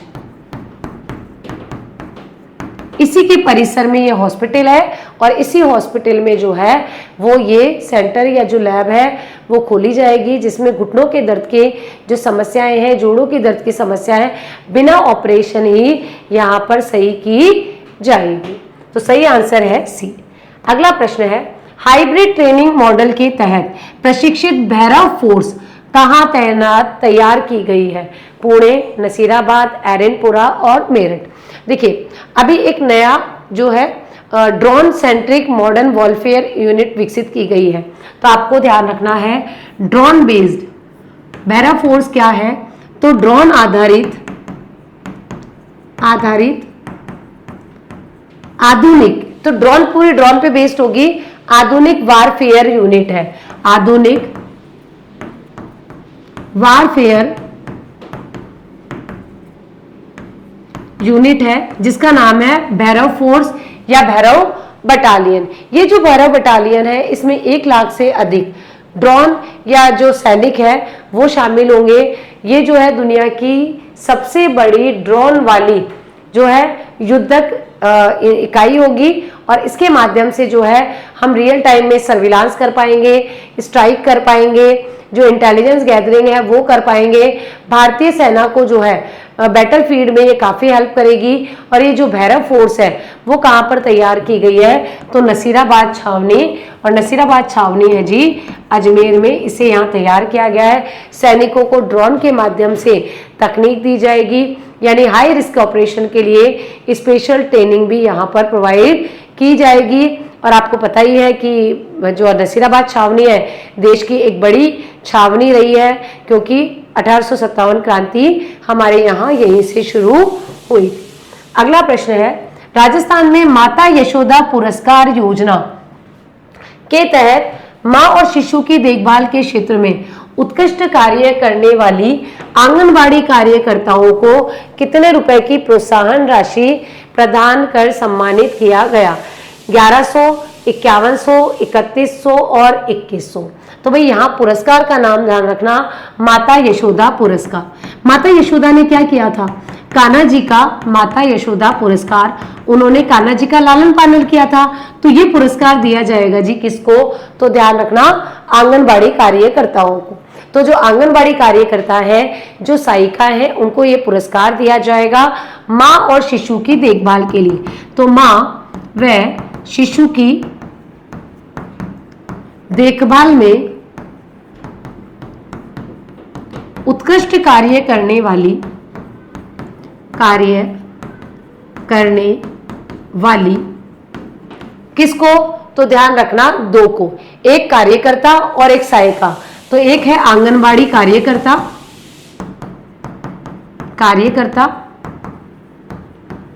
और आंगनबाड़ी सहायिका। तो आंगनबाड़ी कार्यकर्ता पूछा है, तो आंगनबाड़ी कार्यकर्ता को कितना दिया जाएगा? तो भाई 5100 रुपए। जबकि जो सहायिका है उसको दिया जाएगा 2100 रुपए। जल्दी में गलत मत कर देना, सहायिका को कम दिए जाएंगे, कार्यकर्ता को ज्यादा दिए जाएंगे। और कब दिया जाएगा? तो ये जो पुरस्कार है वो महिला एवं बाल विकास विभाग राजस्थान सरकार द्वारा दिया जाएगा। ठीक है, प्रशस्ति पत्र भी दिया जाएगा। कब? तो अंतर्राष्ट्रीय महिला दिवस पर। तो अंतर्राष्ट्रीय महिला दिवस पर यह पुरस्कार प्रदान किए जाएंगे। कार्यकर्ता पूछा है तो 51, और अगर सहायिका होता तो ध्यान रखना 2100 रुपए का पुरस्कार है। इसी साल शुरू हुआ है तो और 8 मार्च को वितरण किया जाएगा।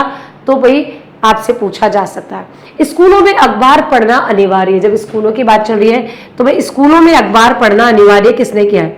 तो स्कूलों में अखबार पढ़ना अनिवार्य कर दिया है जी। किसने? राजस्थान सरकार ने, राजस्थान सरकार ने। जबकि तेलंगाना सरकार ने 2 बच्चों का जो प्रोविजन है पंचायती राज में उसको हटा दिया है। तो भैया अब सरकारी स्कूलों में रोजाना पेपर पढ़ने के लिए जो है 10 मिनट इनको एक्स्ट्रा प्रोवाइड किए जाएंगे। अगला प्रश्न है 32वें ऊंट महोत्सव 2026 में मिस मरवण का खिताब किसने जीता है?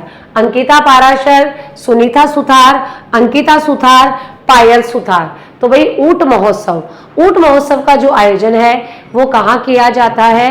तो ध्यान रखना ये जो आयोजन है वो किया गया था 9 से 11 जनवरी 2026 को बीकानेर में। अंतर्राष्ट्रीय ऊंट महोत्सव या ऊंट महोत्सव दोनों ही बीकानेर में आयोजित किए जाते हैं। यहाँ पर आपको बीकानेर प्रशासन और जो पर्यटन विभाग है वो इसका आयोजन करता है। इसमें मिस्टर बीकानेर, एक तो ध्यान रखना है मिस्टर बीकानेर, क्योंकि हो सकता है आपसे मिस्टर बीकानेर पूछ रहे, जरूरी थोड़ी मिस बरवड़ी पूछे, ठीक है। तो मिस्टर बीकानेर कौन बने हैं? लखन पारिक। तो ये बने हैं लखन पारिक। मिस मरवण और मिस मरवण कौन बनी है? तो अंकिता सुथार। और ध्यान रखना डोला मरवण, ये कौन बने हैं? डोला और मरवण, डोला व मरवण। तो डोला बने हैं किशोर कल्ला, डोला है जी किशोर कल्ला, जबकि मरवण कौन बनी है? स्वाति कल्ला। तो ये हस्बैंड वाइफ का कपल होता है। तो किशोर कल्ला और स्वाति कल्ला ये बने हैं जी डोला और मरवण। हमसे पूछा है मिस मरवण, तो मिस मरवण बनी है अंकिता सुथार। तो देखो मिस मरवण भी ध्यान रखना, मिस्टर बीकानेर, डोला मरवण, इनमें से कोई भी पूछा जा सकता है। अगला प्रश्न है जी संपूर्ण सुरक्षा संवर्धन प्रशिक्षण कार्यक्रम की शुरुआत कब हुई? 10 जनवरी 2026, 13 जनवरी 2026, 25 जनवरी 2026, 16 जनवरी 2026। साथ साथ आंसर भी देते रहे जिससे आपका रिवीजन हो जाए, ठीक है। तो रिवीजन भी हो जाएगा, ध्यान रखना, अपने को ध्यान रखना है। अब अगर हम बात करें तो ये जो परीक्षण कार्यक्रम है 2 चरणों में आयोजित किया गया, 2 चरणों में आयोजन हुआ है। प्रथम चरण जो है वो कब से शुरू हुआ है? तो 13 जनवरी से। पहला चरण शुरू हुआ था 13 जनवरी से 6 फरवरी। तो 13 जनवरी से 6 फरवरी 2026। जबकि जो दूसरा चरण है वो कब से हुआ है? 14 फरवरी से। तो ये चलेगा दूसरा 7 से 14 फरवरी। दूसरा चरण 7 से 14 फरवरी, 7 फरवरी से 14 फरवरी 2026 में हुआ। कहाँ पर आयोजित हुआ है? तो राजस्थान पुलिस अकादमी, राजस्थान पुलिस अकादमी जयपुर में, अकादमी जयपुर में इसका आयोजन किया जा रहा है। और ये जो है वो ये जो पूरा प्रशिक्षण कार्यक्रम है आयोजित कौन करवा रहा है? तो आयोजक कौन है? राष्ट्रीय सुरक्षा गार्ड, NSG, राष्ट्रीय सुरक्षा गार्ड व राजस्थान पुलिस के द्वारा आयोजित किया जा रहा है। कब? तो ध्यान रखना, पहले इनमें पूछा है शुरुआत, तो 13 जनवरी से इनकी शुरुआत हुई थी। 2 चरण में होगा, मॉक ड्रिल होगी, VIP पुलिस सुरक्षा होगी, ट्रेनिंग प्रोग्राम्स होंगे जो इसके तहत काउंटर ड्रोन होंगे, स्नाइपर होंगे, आतंकवाद रोधी गतिविधियों का प्रशिक्षण भी इसके तहत दिया जाएगा, ठीक है। तो ये सारे प्रशिक्षण जो है प्रदान किए जाएंगे। जिम्मेदार राष्ट्र सूचकांक किस संस्था द्वारा शुरू किया गया? नाडा, NITI Aayog, world economic forum, विश्व बौद्धिक फाउंडेशन। तो भाई ध्यान रखना वर्ल्ड इंटेलेक्चुअल फाउंडेशन, ठीक है, उसके द्वारा ये शुरू किया गया है, ठीक है। लॉन्च कब किया गया था इसे? तो 19 जनवरी 2026 को नई दिल्ली में लॉन्च किया गया। नई दिल्ली में इसे लॉन्च किया गया है। किसके द्वारा डेवलप किया गया? विश्व बौद्धिक फाउंडेशन। तो विश्व बौद्धिक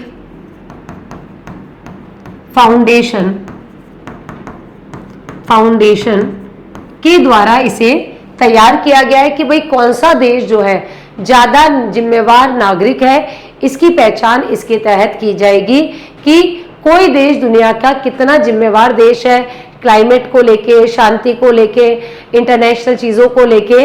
ये जो इनॉग्रेशन है वो अपने जो पूर्व राष्ट्रपति थे डॉक्टर श्री रामनाथ कोविंद उनके द्वारा किया गया। जेएनयू और आईआईएम मुंबई के सहयोग से इस सूचकांक को शुरू किया गया है। तो सूचकांक जो है उसको जारी किया गया है किसके द्वारा, तो ध्यान रखना विश्व बौद्धिक फाउंडेशन के द्वारा। अगला प्रश्न है, annual conference of physician of India में किसे स्टडी प्रेजेंट के लिए गोल्ड मेडल प्रदान किया गया? डॉक्टर अक्षय व डॉक्टर कीर्ति, डॉक्टर विनय और डॉक्टर रिया, डॉक्टर राकेश, डॉक्टर साक्षी, इनमें से कोई नहीं। भाई जितने भी फिजिशियन है ना, उन फिजिशियन का जो है एक एनुअल कॉन्फ्रेंस आयोजित किया गया था जो कि राजस्थान चैप्टर का था। कहाँ पर? तो राजस्थान चैप्टर का, राजस्थान चैप्टर्स का। और ये जो था इसमें स्टडी प्रेजेंट के लिए जो गोल्ड मेडल जीता है ना, वो जीता है जी अक्षय, डॉक्टर अक्षय और डॉक्टर कीर्ति ने। तो गोल्ड मेडल जीता है डॉक्टर अक्षय व डॉक्टर कीर्ति, डॉक्टर कीर्ति के द्वारा गोल्ड मेडल जीता गया था स्टडी प्रेजेंट में। जो आपके अक्षय हैं वो जयपुर के डीएनबी मेडिसिन के फर्स्ट ईयर के स्टूडेंट हैं, जो ये अवार्ड जीता गया था। इसका आयोजन कहाँ हुआ था? बीकानेर में। तो बीकानेर में इसका आयोजन हुआ था, ये अपने को ध्यान रखना है। बीकानेर में आयोजन, बीकानेर में इसका आयोजन किया गया। दोनों जो है जयपुर के अपेक्स हॉस्पिटल के रेजिडेंट हैं, वहाँ पर काम करते हैं। यहीं से एचओडी डॉक्टर विपुल जो थे खंडेलवाल, उन्होंने इसका मार्गदर्शन में ये स्टडी कर रहे हैं और इन्होंने गोल्ड मेडल यहाँ पर अपने लिए प्राप्त किया है। तो डॉक्टर अक्षय व डॉक्टर कीर्ति। अगला प्रश्न है, केंद्रीय गृह मंत्री श्री अमित शाह द्वारा रत्ननगर थाने को बेस्ट थाने का अवार्ड से सम्मानित किया गया। यह कहाँ स्थित है? बीकानेर, चूरू, कोटा, अजमेर। स्टार मार्क कर लीजिए। ऐसे प्रश्न कई बार पूछ के एग्जामिनर आपको लगता है कि क्या प्रश्न पूछ लिया गया, तो ध्यान रखना ये सर्वश्रेष्ठ थाना है, ठीक है। तो सर्वश्रेष्ठ थाने का अवार्ड मिला है, सर्वश्रेष्ठ थाना अवार्ड। पहले भी अवार्ड मिला था कोटा को। तो सर्वश्रेष्ठ थाना अवार्ड जो है वो बीकानेर रेंज का, ठीक है, कौन सा बना है? तो रतननगर। तो रतननगर थाना बीकानेर रेंज, रतननगर थाना बीकानेर रेंज को सर्वश्रेष्ठ थाने का अवार्ड भी मिला है 2025 का, है ना। तो रेंज पूछे तो बीकानेर, जबकि थाना कहाँ आता है? चूरू में। तो थाना आता है चूरू में, जबकि रेंज कौन सी है? बीकानेर रेंज। तो चूरू जिले का रतननगर पुलिस थाना देश के टॉप 10 थानों में शामिल हो गया है। प्रथम स्थान पर रहा है चूरू जिले का रतन नगर थाना, और इसको जो अवार्ड दिया है वो दिया है गृह मंत्री अमित शाह के द्वारा, ठीक है। यहाँ बेस्ट थाने का जो अवार्ड लिया गया है वो लिया है जयप्रकाश झांझड़िया ने, जो कि यहाँ के इंस्पेक्टर हैं। तो इनको भी ध्यान रख लेना, ठीक। सही आंसर है जी, तो भाई चूरू में। अगला प्रश्न, हाल ही में विमोचित पुस्तक मेरी मुलाकातें के लेखक कौन है? अनिल शर्मा, गोपाल शर्मा, चंद्र प्रकाश जोशी, सूरज प्रकाश। तो ये जो पुस्तक है इसका विमोचन किसने किया? तो इस पुस्तक का विमोचन किया है जी राज्यपाल, और इसका विमोचन किया गया है राज्यपाल हरिबाबू बागड़े व विधानसभा अध्यक्ष वासुदेव देवनानी के द्वारा, देवनानी के द्वारा इसका विमोचन किया गया। पुस्तक के लेखक कौन है? गोपाल शर्मा। और जो गोपाल शर्मा है वो भी कौन है? तो भाई जयपुर के सिविल लाइन से विधायक है। तो जयपुर के सिविल लाइन क्षेत्र से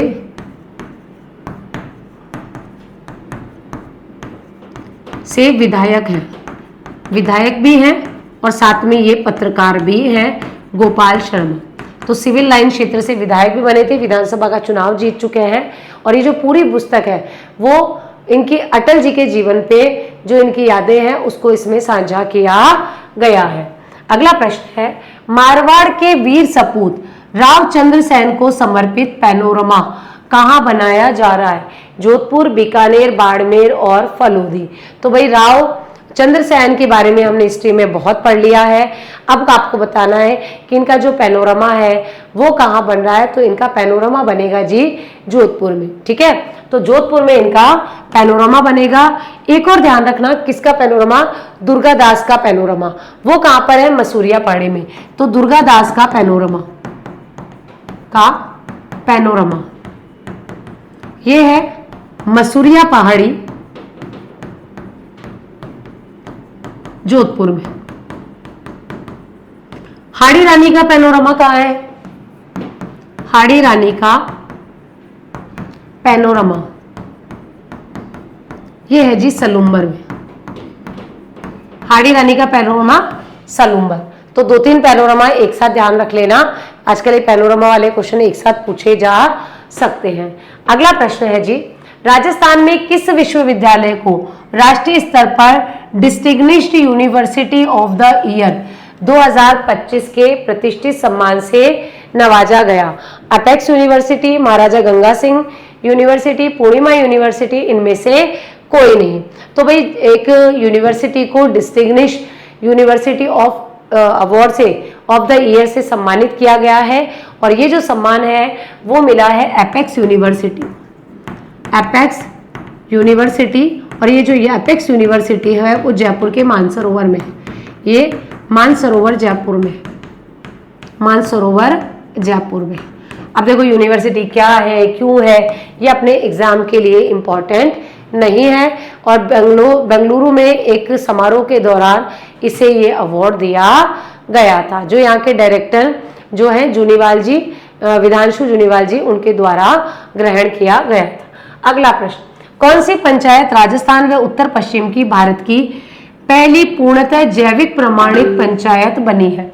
दादिया, Bamanwas, Kakar, Rewat, Medha. Very very very important, very very important. तो ध्यान रखना भाई, राजस्थान की पहली पूरी तरह से जैविक ग्राम पंचायत, ठीक है, तो पूर्णतः जैविक ग्राम पंचायत, पूर्णतः जैविक ग्राम पंचायत, जैविक ग्राम पंचायत, और ये है बामनवास काकड़, बामनवास काकड़ है। ठीक है, और ये जो बामनवास काकड़ है इसके अंतर्गत 7 गांव आते हैं।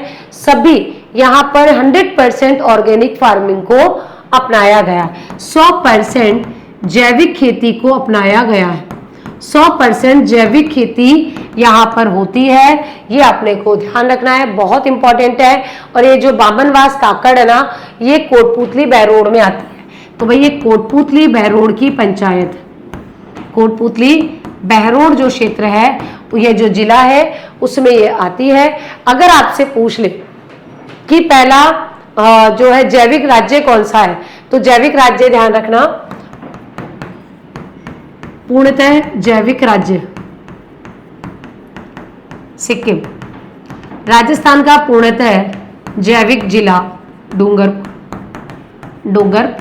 और अगर पंचायत पूछ ले, ग्राम पंचायत, तो ध्यान रखना बामनवास, वे खा गई में, ठीक है, तो बामनवास, फिर से लिख दो, गलत हो जाएगा, बामनवास, बामनवास काकड़। बामनवास अलग भी है, लेकिन ये बामनवास काकड़ है। ठीक है, पहला जैविक ग्रामीण गांव पूछ ले, बायो गांव, तो बायो गांव ध्यान रखना दासपरा गांव।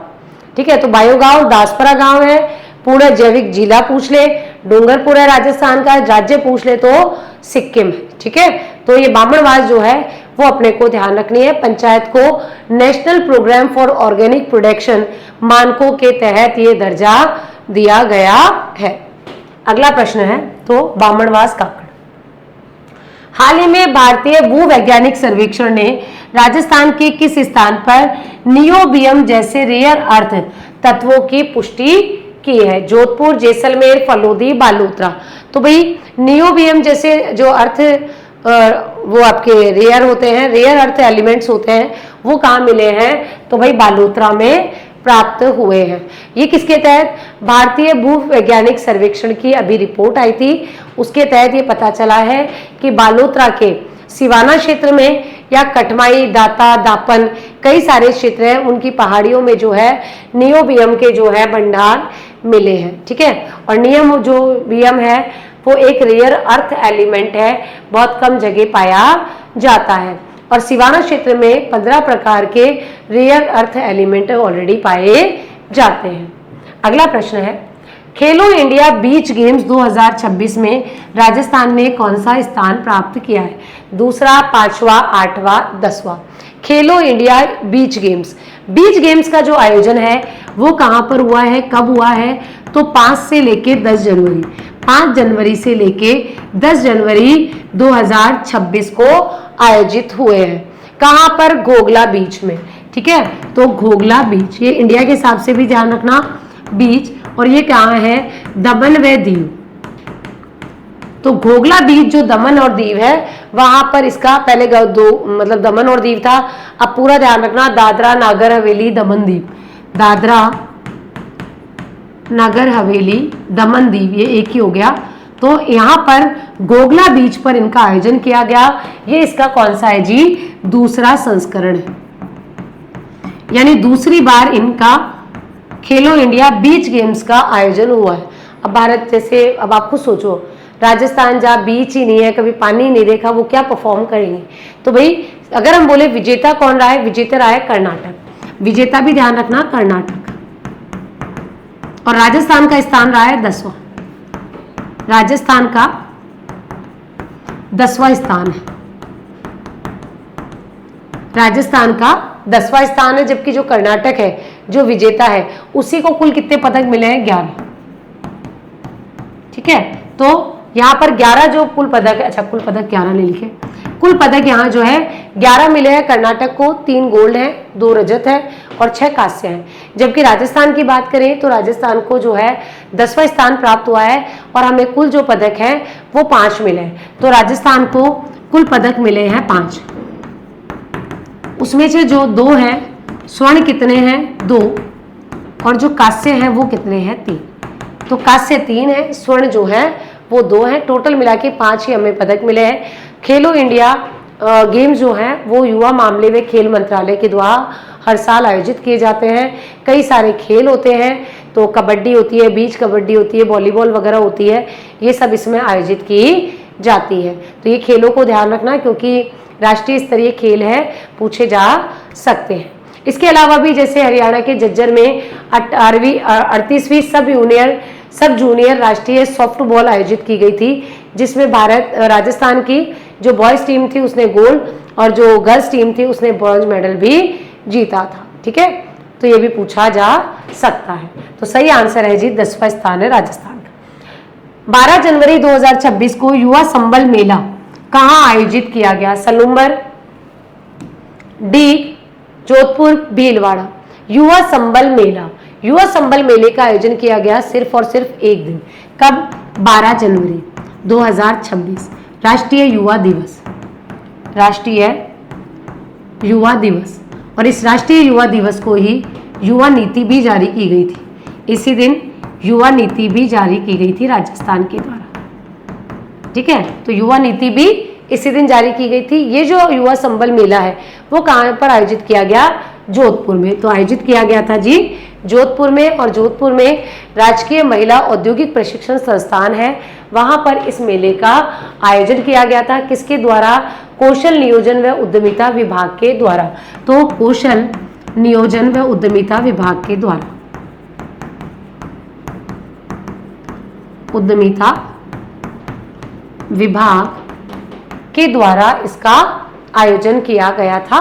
कहाँ पर? जोधपुर में 12 जनवरी को। ठीक है, और इसमें जो है बेरोजगार युवाओं को रोजगार के अवसर उपलब्ध कराना, इवन जो बेनिफिशरीज है उनको योजनाओं की जानकारी देना, ये सब किया गया था।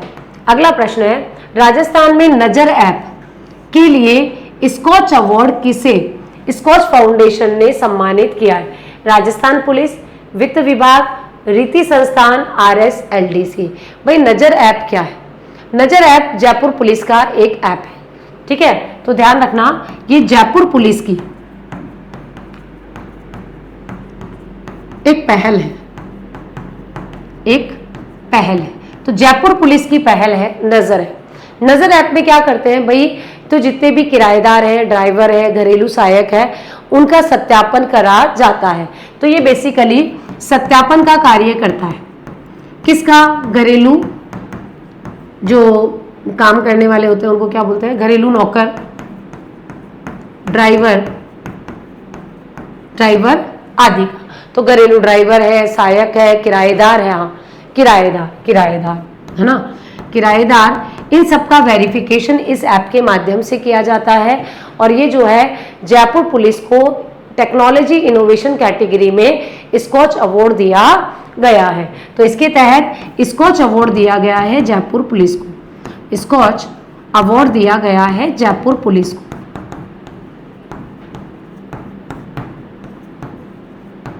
किस श्रेणी में? टेक्नोलॉजी व इनोवेशन श्रेणी में, इनोवेशन श्रेणी में स्कॉच अवार्ड यहां पर दिया गया है। कब दिया गया था अवार्ड? तो 10 जनवरी को नई दिल्ली में, 10 जनवरी 2026 को नई दिल्ली में एक कार्यक्रम के दौरान ये पुरस्कार इसे प्रदान किया गया है। तो काफी अच्छा पुरस्कार मतलब ऐप है। तो ये किसका है? राजस्थान पुलिस का है, ठीक है। तो जयपुर पुलिस को ये अवार्ड दिया गया है और वेरिफिकेशन के लिए काम आता है स्कॉच अवार्ड। और ये जो अपने को नजर ऐप जो है लॉन्च कब किया गया था? 12 जून 2025 को। तो इसको लॉन्च किया गया था 12 जून, लॉन्च किया गया था 2025 को। अगला प्रश्न, मुख्यमंत्री युवा स्वरोजगार योजना के तहत किस आयु वर्ग के युवाओं को पात्र माना गया है? 18 से 40, 18 से 45, 21 से 45, 21 से 50। Very important. युवा नीति जारी हुई थी। जब युवा नीति जारी हुई थी तो उसी के साथ जो है मुख्यमंत्री युवा स्वरोजगार योजना भी जारी की गई थी। तो कब की गई योजना? तो योजना शुरू हुई थी 12 जनवरी से, 12 जनवरी 2026 से जयपुर में इसे लॉन्च किया गया था CM भजन लाल शर्मा जी के द्वारा। और इसी समय ध्यान रखना कि 1 लाख भर्तियों का, 1 लाख सरकारी भर्तियों का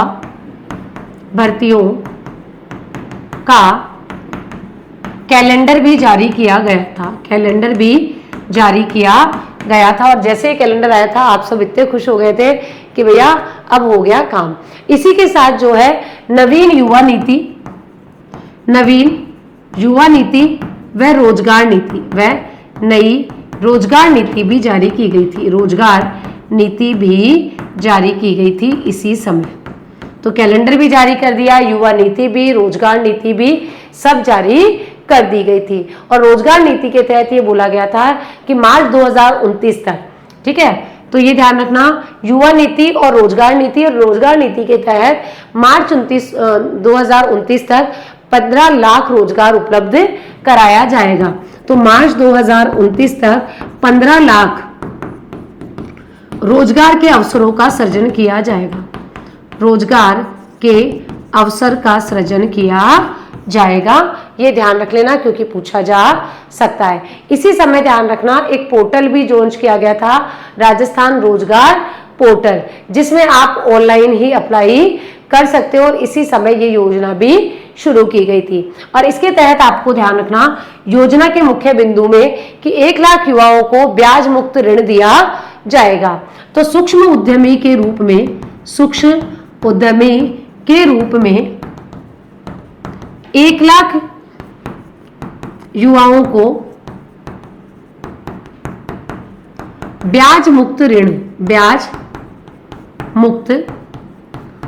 ऋण प्रदान किया जाएगा। ये जो युवा होंगे उनकी उम्र कितनी होगी? तो 18 से 45 वर्ष के युवा, ठीक है। तो 18 से 45 वर्ष उनकी आयु होनी चाहिए, राजस्थान के निवासी होने चाहिए। उनको जो है ब्याज मुक्त ऋण दिया जाएगा। ये इसमें प्रोविजन किया गया है। कितना किया जाएगा ये अभी इसमें बोला नहीं गया 18 से 45। अगला प्रश्न है, श्री द्वारका प्रसाद अग्रवाल सम्मान 2026 से किसे सम्मानित किया गया? डॉक्टर करण सिंह, सूरज नेगी, अंकित सुरेश, पीयूष मिश्रा। तो ये जो है सम्मान वो दिया गया था जयपुर लिटरेचर फेस्टिवल के दौरान। तो जेएलएफ के दौरान जयपुर लिटरेचर फेस्टिवल के दौरान प्रदान किया गया। अब ये जो जयपुर लिटरेचर फेस्टिवल है, इससे भी प्रश्न पूछ लिया जा सकता है, ये कब आयोजित किया गया? तो ध्यान रखना 15 से 19 जनवरी 2026 को 19वां संस्करण है, 19 साल से, ठीक है। तो ध्यान रखना 19वां संस्करण है। कहाँ आयोजित किया गया? आमेर जयपुर में। तो आमेर जयपुर में इसका आयोजन किया गया था और इसी समय आप ये जो है पुरस्कार दिया गया किसको? भाई पीयूष मिश्रा जी को। तो पीयूष मिश्रा जी को ये पुरस्कार दिया गया। एक जो बुक है वो भी यहाँ पर लॉन्च की गई थी, the statesman and a seeker, a extraordinary life and legacy of doctor Karan Singh. ये बुक भी यहाँ पर लॉन्च की गई थी और इस पुरस्कार के स्वरूप 2 लाख रुपए की राशि इन्हें प्रदान की गई थी। जयपुर लिटरेचर फेस्टिवल पूछा जा सकता है, होटल क्लार्क्स आमेर में यह आयोजित किया गया था। क्लार्क्स सही जी, क्लार्क्स आमेर। तो क्लार्क्स आमेर जो होटल है वहां पर यह आयोजित किया गया था। जेएलएफ बहुत अच्छा साहित्य का एक समागम होता है, इसे जो है साहित्य का कुंभ भी कहा जाता है। ये 19वां संस्करण था जो आयोजित किया गया। अगला प्रश्न है, राज्य स्तरीय विशाल आरोग्य मेला 2026 आयोजन कहाँ किया गया? भरतपुर, जोधपुर, कोटा और जयपुर। तो आरोग्य मेले की बात करें तो आरोग्य मेले का आयोजन किया गया था जी, आपको ध्यान रखना है, इसका आयोजन किया गया है जयपुर में। तो आरोग्य मेले का आयोजन जो है आयुर्वेद विभाग के द्वारा, आयुर्वेद विभाग के द्वारा किया गया। कब किया गया आयोजन? तो ध्यान रखना 15 से 18 जनवरी।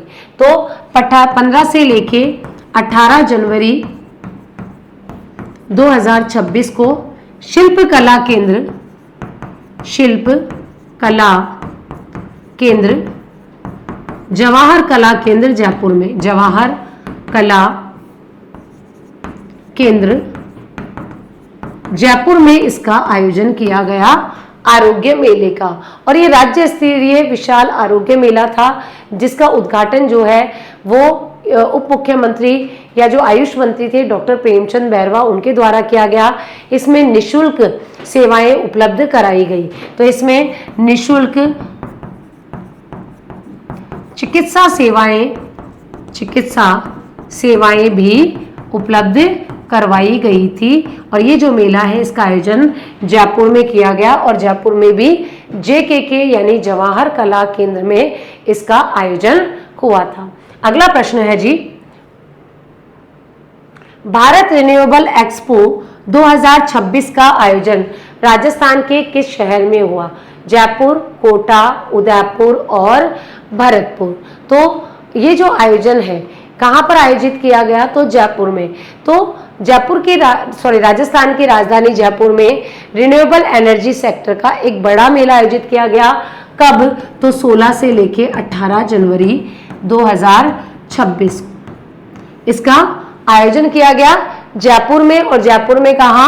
वीटी ग्राउंड है, वीटी ग्राउंड मानसरोवर जयपुर में, वीटी ग्राउंड मानसरोवर जयपुर में, मानसरोवर जयपुर में इसका आयोजन किया गया। 3 दिन का एक्सपो था। एक्सपो जो था उसका आयोजन किसने किया? राजस्थान सोलर एसोसिएशन ने। तो राजस्थान सोलर एसोसिएशन के द्वारा, सोलर एसोसिएशन के द्वारा इसका आयोजन किया गया। जितने भी रिन्यूएबल एनर्जी सेक्टर के जो एंटरप्रेन्योर्स हैं, जो एक्सपर्ट्स हैं, या उसके संबंध राजस्थान सोलर एसोसिएशन के प्रतिनिधि हैं, वो सब इसमें शामिल हुए थे और रिन्यूएबल एनर्जी को बढ़ावा देने के लिए जो है आयोजित किया गया था। ऑल इंडिया रिन्यूएबल ओलंपियाड भी इसमें आयोजित किया गया था। ठीक है, तो ऑल इंडिया रिन्यूएबल ओलंपियाड भी इसका एक मुख्य बिंदु था। तो सही आंसर कहाँ है? जयपुर।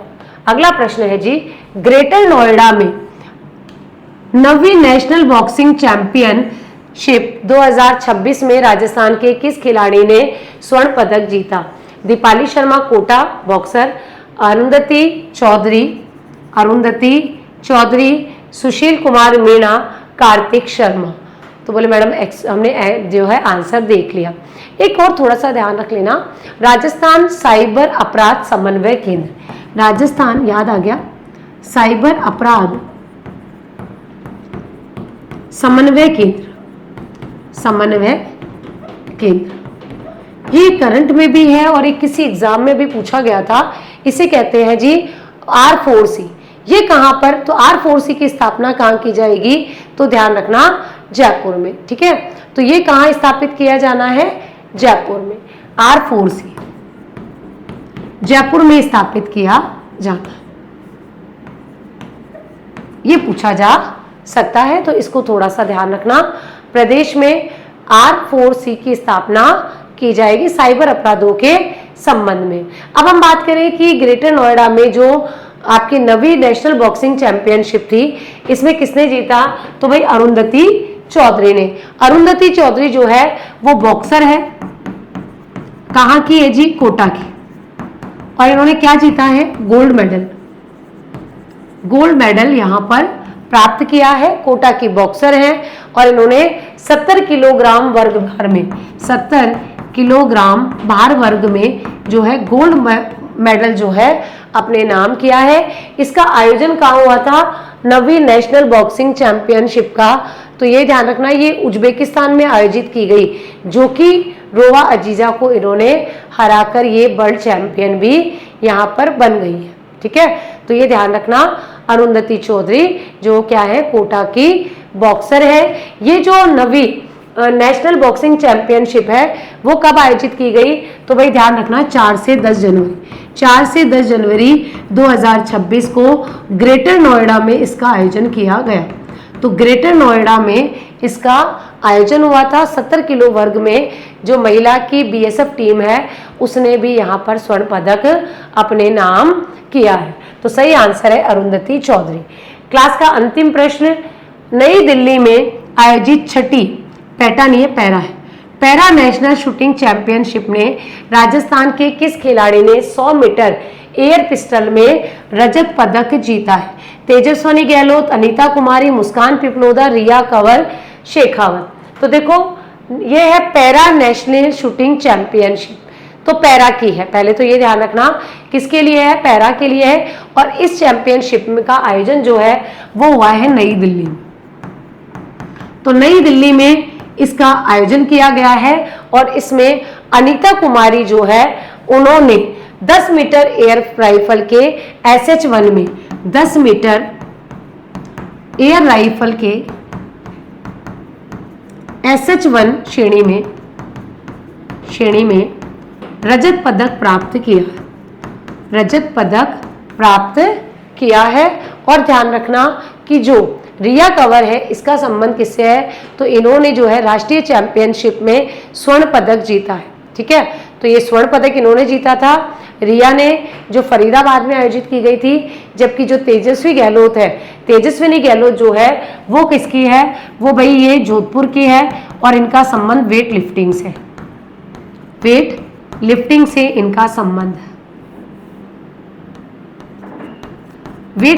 से, इनका संबंध है, जोधपुर की ये है। ठीक है, तो सारी चीजें ध्यान रखना, ऐसे प्रश्न पूछे जाते हैं। आजकल जो है खेलों से रिलेटेड प्रश्न ज्यादा पूछे जा रहे हैं और उसमें भी राजस्थान के खिलाड़ी, उनसे तो और भी अधिक प्रश्न यहाँ पर पूछे जाते हैं। तो इनको ध्यान रखना है, यहाँ से अगर प्रश्न पूछा जाए तो। ठीक, तो तो ये ध्यान रखना, ये हमारे राजस्थान के अति महत्वपूर्ण 50 प्रश्न थे, जिसमें हमने महत्वपूर्ण प्रश्नों को शामिल करते हुए पूरे महीने के करंट अफेयर को कंक्लूड कर लिया है, जिससे आपके ज़्यादातर प्रश्न आपको एग्जाम के लिए यहाँ से मिल जाएंगे। ठीक है जी, ओके, धन्यवाद जी।